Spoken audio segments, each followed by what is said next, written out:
If you have ever been punished for noticing the obvious, this is for you. Maybe you were told you were dramatic, too sensitive, or impossible to please. Maybe people rolled their eyes the moment you asked a plain question. Here's the unsettling pattern. In groups that worship image over reality, the person who speaks plainly is treated like a threat. You are not the explosion, you are the smoke alarm. The noise annoyed them, so they blamed the alarm, not the fire. Let's start with the reframe that cuts through the fog. You did not get scapegoated because you were weak. You were scapegoated because you were awake. Carl Jung described the shadow, everything a group refuses to acknowledge in itself. Families, like individuals, create shadows. The more a family story depends on denial, the more it requires someone to carry what the group disowns. Enter the problem child, the black sheep, the truth teller. The role is not assigned by decree, it is absorbed through repetition. You notice the double standard. You said the quiet part out loud. Warmth hardened into ice the moment you named what actually happened. A contract formed without signatures. You will carry what we cannot bear, and we will call you the cause.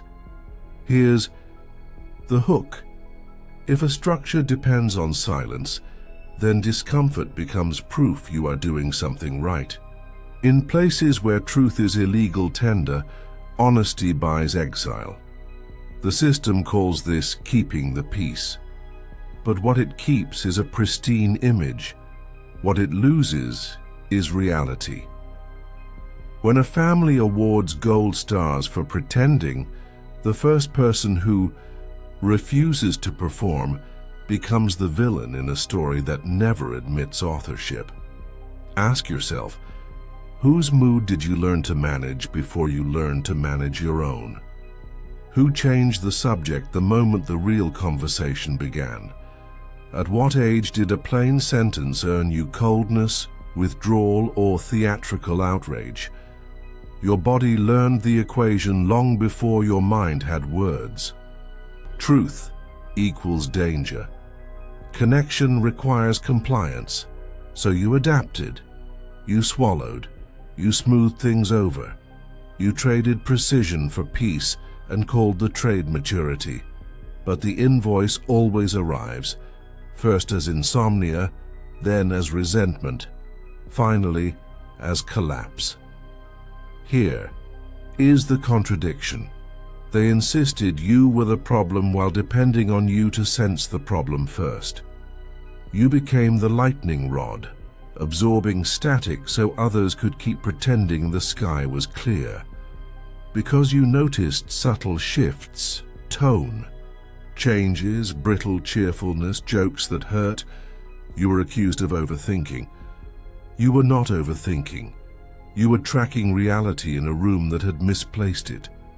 Turn memory into a map. Recall the first time your honesty made someone go quiet. Recall the first time a simple boundary was framed as betrayal. Watch how the story was built. You were too much, too early told is too intense. Too early is the tell. It means the system already knew the truth you spoke. It just wasn't ready to stop feeding on the lie. Here's the promise. You will not be asked to surrender your clarity. You will be asked to stop carrying what is not yours. There is a difference. You can keep your precision without volunteering. As the family landfill, you can keep your compassion without performing amnesia. If fear tugs even reading that, it is not because you are wrong. It is because your nervous system was trained to equate honesty with exile. Stay with me. We will examine how roles are absorbed, why groups require an outlier, how projection hardens into identity, and why guilt persists long after you leave. We will name the moment you stop performing, the grief that follows, and the quiet tests that appear just when you begin to feel steady. We will end where real healing ends, not with a performance but with a return. The ordinary luminous fact of living without a script. Try a micro-reflection. Finish these. I learned to survive by Itwam. I was praised when I bay hey. I was punished when I kamei. The blanks will not lie. They show the contract you were handed and the cost it demanded. You have paid long enough. Now we turn the page. One more anchor. Noticing what others avoided does not make you a cynic. It makes you a seer, the person who perceives patterns and hears the quiet click when a boundary is crossed. Groups both need and fear the seer. They need the warning. They fear the cost of listening. Communities often lower tension by converging blame onto a scapegoat who carries collective anxiety. Family systems designate an identified patient so the rest can appear healthy. Power protects itself by punishing deviation. These frameworks confirm what you felt in your bones. Your clarity was not a flaw, it was evidence. And evidence, carefully held, reorganizes a life. The next section shows how the system selects its sacrifice and why your improvement can threaten its glue. Did the family seem calmer when you were in distress? If your answer is yes, you have already glimpsed the machinery. Groups that run on image need a pressure valve. They cannot metabolize shame, envy, grief, or anger, so those feelings are outsourced to the most sensitive member. Sensitivity is mislabeled weakness, yet it often means richer data, more signals noticed, faster pattern detection, deeper empathy. Without issuing a memo, the system gives your sensitivity a job. Be the container. If you cry, your tears prove you are unstable. If you protest, your voice proves you are the threat. If you go quiet, your distance proves you are cold. Whatever you do becomes evidence for a verdict written in advance. Roles in dysfunctional systems are not assigned. They are absorbed through repetition. The golden child absorbs the hope, the lost child absorbs the silence, and the scapegoat absorbs the unresolved tension the group refuses to name. You did not apply for the job. You were drafted by context. A parent needed to feel competent, so your questions were disrespect. Another needed a steady story, so your boundary was betrayal. Reactions sculpted your identity until who you are matched the group's need to avoid itself. The glue is a defense called Projective Identification. A family detects feelings it will not face, rage, envy, despair, and locates a body to hold them. You. The group then behaves in ways that amplify the very reactions it condemns. If you flinch, you are fragile. If you object, you are explosive. If you leave, you are cold. The stage is rigged to prove the script. See, you are the problem. Provoke, react, pathologize, repeat. The loop stabilizes the family. Myth at the expense of your reality. Why does this hold hierarchy? In a denial-based system, authority survives by avoiding reality checks. Truth disrupts hierarchy because it flattens special status. If a child names what everyone feels, the Kandrov myth of the all-knowing parent buckles. If a partner names a double standard, the myth of fairness cracks. To protect rank, the system punishes accuracy and rewards performance. Silence becomes loyalty. Compliance becomes currency. Discomfort becomes betrayal. You were punished not for being wrong, but for being right too early and too clearly. There is also a social function to scapegoating. Communities often reduce chaos by converging blame on a single body. The selection need not be logical, it must be persuasive. Once the story sticks, unity blooms in the strangest way. People bond through rejecting you. You became the lightning rod, absorbing charge so others could gather under a sky that never emptied. This also explains why your improvement drew suspicion, not celebration. If the designated vessel starts healing, the circle loses its convenient drain. Family systems research calls this the identified patient, the person who shows the symptom so the system can declare itself healthy. The symptom might be panic, depression, acting out, or simply refusing to pretend. Your problem served them. It protected the fragile myth that everything was fine. Meanwhile, social power operates through norms that police deviation. Once a label has you, rebellious, dramatic, selfish, the label performs custodial work. Others no longer need to verify your behavior. The category interprets the data for them. Here is the non-obvious piece. The scapegoat is often the system's most honest regulator. You are the smoke alarm and, paradoxically, the early fire brigade. When you called the game, you prevented worse harm. When you refused to perform niceness, you preserved the possibility of real intimacy, a possibility others were not ready to claim. That is why your improvement unsettled them. Your growth did not bring closeness, it brought suspicion, because the role was designed to contain you, not evolve with you. Consider your geography. You were not fully expelled, because exile would force the system to admit a loss. You were kept in orbit, close enough to blame, far enough to exclude. Invitations arrived late. News reached you sideways. You learned updates by accident and were scolded for not knowing. When you succeeded, praise was thin or crooked. When you faltered, concern was theatrical. Orbit is maintenance disguised as mercy. Watch what happens when you name specifics. Vague gripes about your tone flourish, but concrete timelines make the air tight. Denial needs fog.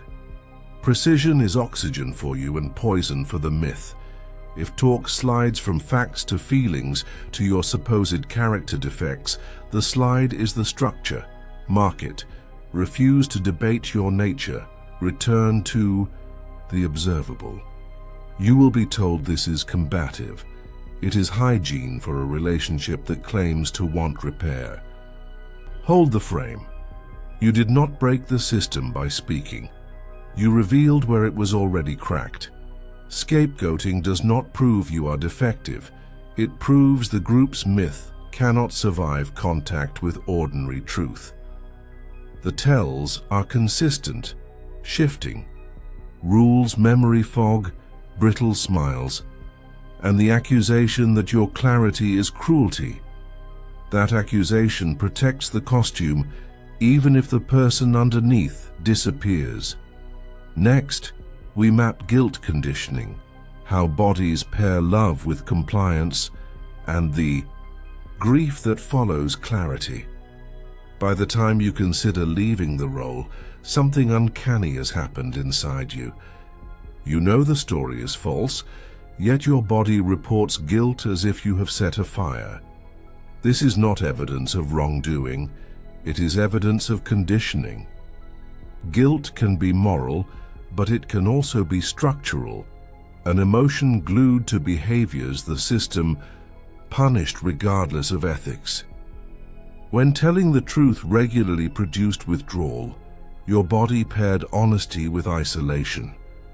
When setting a boundary triggered accusation, your body paired self-respect with danger. Now even a healthy no spikes your heart rate. The mind can learn in a moment. The body learns by repetition.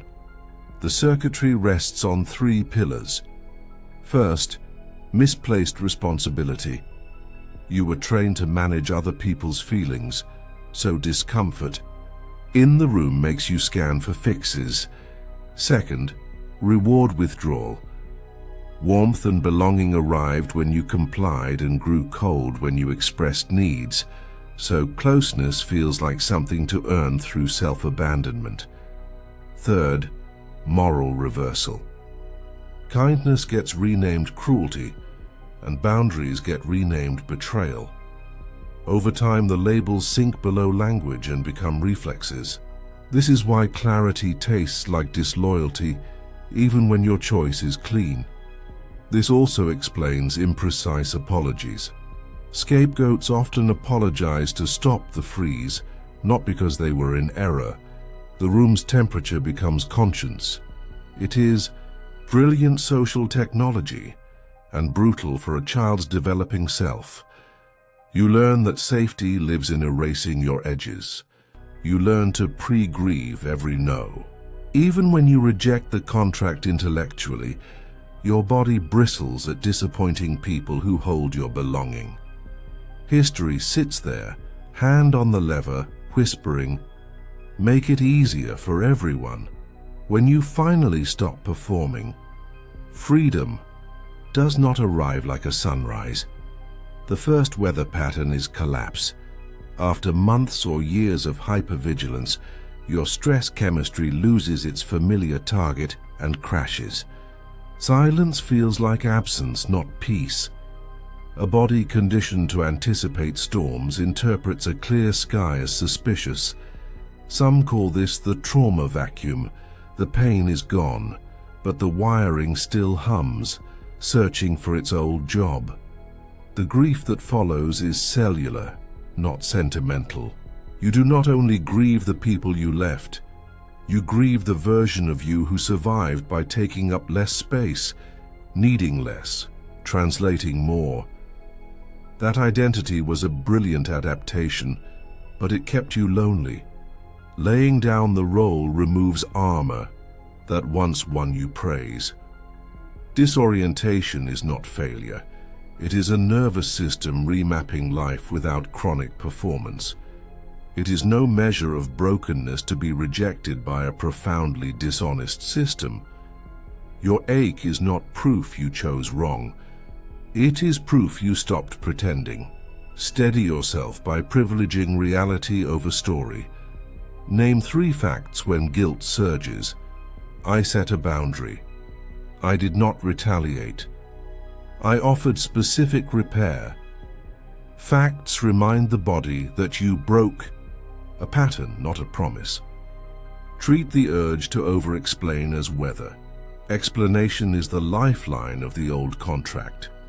If you must speak, use one sentence that references observable behavior, not your value. Invite companionship that does not require self-betrayal. Choose people who hear no as information, not an invitation to persuade you of your own badness. A word on forgiveness. In denial systems, forgiveness is presented as proof of goodness, smuggling in a trap. You are asked to forgive while the harmful pattern continues. That is not forgiveness, that is permission. Real forgiveness follows accountability and change. Until then, the appropriate name is boundary. You are not cruel when you decline a ritual that props up a deception. You are resisting a draft back into a role that harmed you. Bodies imprint by repetition. You may grasp all of this and still feel wrong. That ache does not mean turn around. It means keep going long enough for your nervous system to learn that honesty and connection can coexist. Each time you pair truth with steadiness, you lay a new track. Each time you answer bait with silence or a clean sentence, you rehearse dignity. Each time you refuse to litigate your character, you interrupt the spell. There is another grief most people do not expect, the death of the fantasy. You carried a private hope that if you were patient enough, strategic enough, generous enough, someone would see you, apologize, and choose differently. That imagined reunion was a brilliant way to keep enduring. When you set down the role, the fantasy dies after the boundary, not before. The mind keeps scanning for a missing ceremony. Facts. Named, harm-owned, repair proposed. Let the fantasy die. Your loyalty belongs to reality now. Next comes the test that appears right when you begin to steady. Just when your breathing evens out, a message arrives. Thinking of you, hope you're well, a like on a post about healing, a comment on a milestone, no apology, no specificity, a soft tap on a bruise. This is not random. It is a probe to measure whether the old contract still runs your body. Systems that rely on your compliance do not pursue closure. They pursue control. Closure is mutual. Control is unilateral. The test asks one question. Do I still own emotional real estate inside you? How do you know it is a test? Notice your first sensation, not your first thought. Grounded contact feels steady, curious, warm. Testing contact destabilizes. Your stomach drops. Your mind sprints.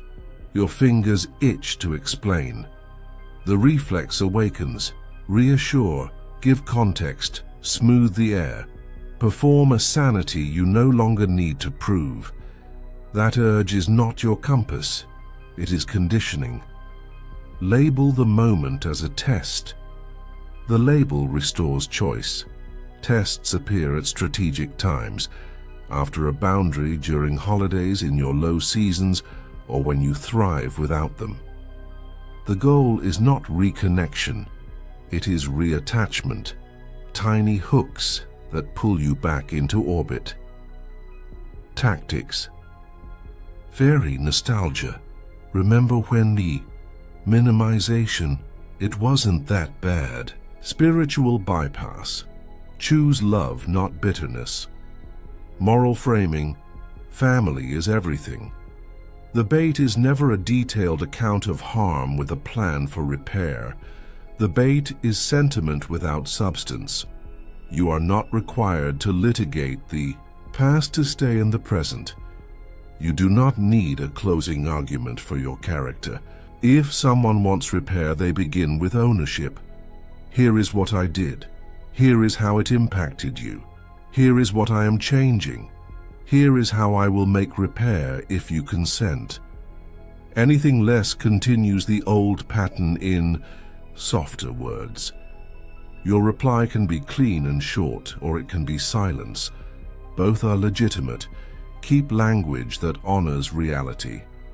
I'm not available for contact that sidesteps accountability. I'm open to conversations that include specific ownership and change. Until then, I'm not engaging. I'm not discussing my character. I wish you well and I'm keeping my distance. Note the structure.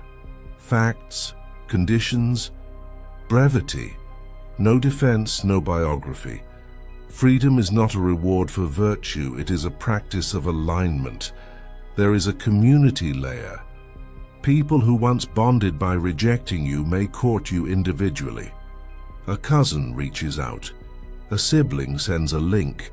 An uncle forwards a flattering memory. It can feel like Thor. It might be triangulation designed to pull you back without anyone changing. Study the pattern.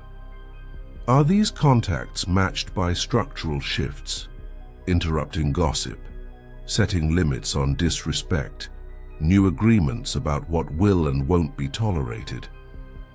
If not, the warmth is weather, not climate. Compassion without complicity is possible. You can understand forces that shaped people and still refuse to carry their cost. You can wish them healing without becoming their healer. You can send warmth across a boundary without removing the boundary. Compassion is a posture, not an access code. When empathy is used as a lever to move your limits, someone is seeking control, not closeness. The most loving sentence is the one that protects the conditions under which love could someday be real. The test ends in one of two ways.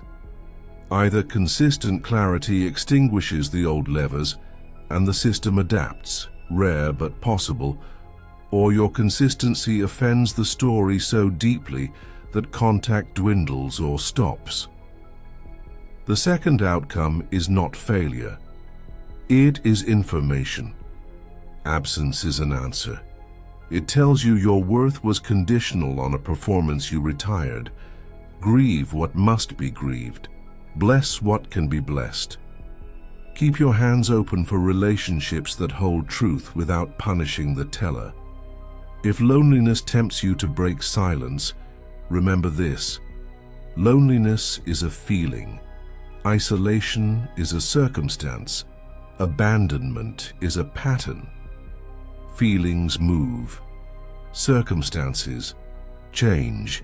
Patterns are data. Meet loneliness with contact that does not require self-betrayal. The ache for familiar pain is not a sign to return. It is a sign you are in between identities. Transitional space is not empty. It is fertile. Next, we close with the return, living without the script. You did not walk away because you stopped caring. You walked away because you stopped collapsing. You stopped collapsing your voice into politeness, your pain into diplomacy, your clarity into second-guessing. You chose peace without permission. That choice did not make you cruel. It made you accurate. In systems that depend on pretense, accuracy feels like defiance. Let it. Your task now is simpler and harder than any speech. Build a life that does not require you to disappear. Begin by reclaiming ordinary rituals once colonized by performance. Eat when you are hungry. Sleep when you are tired.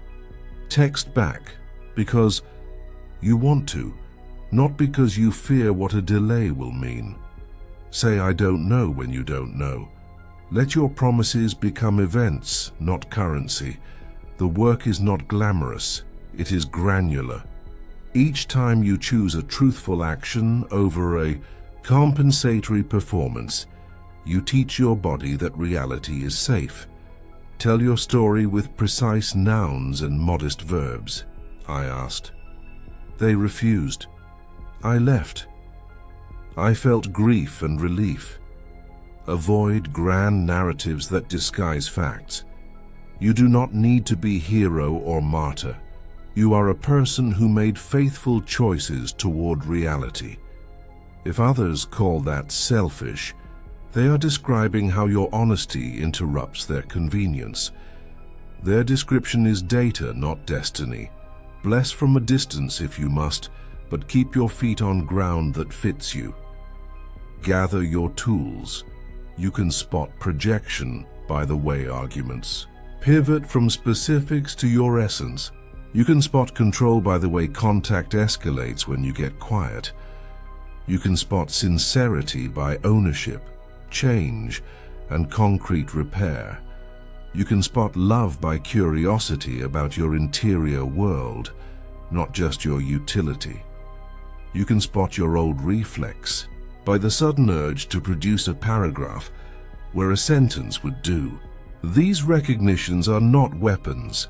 They are instruments for building a good life. Now widen the circle. Build with people who treat clarity as intimacy, not threat. Choose communities that can tell the truth without needing a villain. Practice receiving as much as you give. Let boredom teach you. Most drama is an expensive substitute for aliveness. Let joy be small and renewable. A quiet morning, a friend who remembers last week's words, a body that no longer tenses at every notification. You may still think about what could have been if the old system had chosen truth. Thinking is not returning. It is the mind closing a loop. Keep walking. There will be days when the past sounds persuasive. Memory edits like a gifted publicist. Your mind will showcase the better scenes, fade the rest and whisper that perhaps you ask too much. Counter nostalgia with a ledger you trust. 2 columns, the cost of staying, the cost of leaving. Under staying, list the toll in sleep, appetite, self-respect, time lost to defense. Under leaving, list grief, distance, the awkward quiet of rebuilding. Both lists are honest. Only one points to a future where your presence is not purchased with silence. Redefine strength.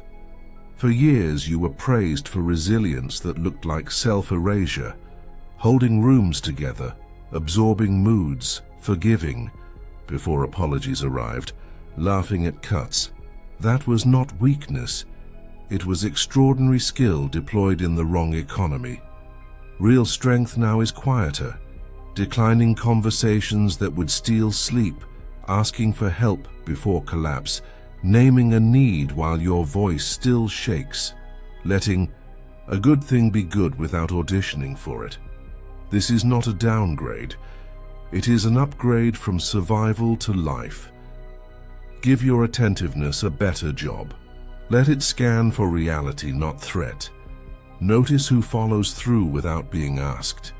Notice who apologizes without a speech from you. Notice who can hear no without punishing you for it. Notice who lights up when you tell the truth, even if it complicates the plan. These are your people. Build slowly. Consistency is intimacy's favorite proof.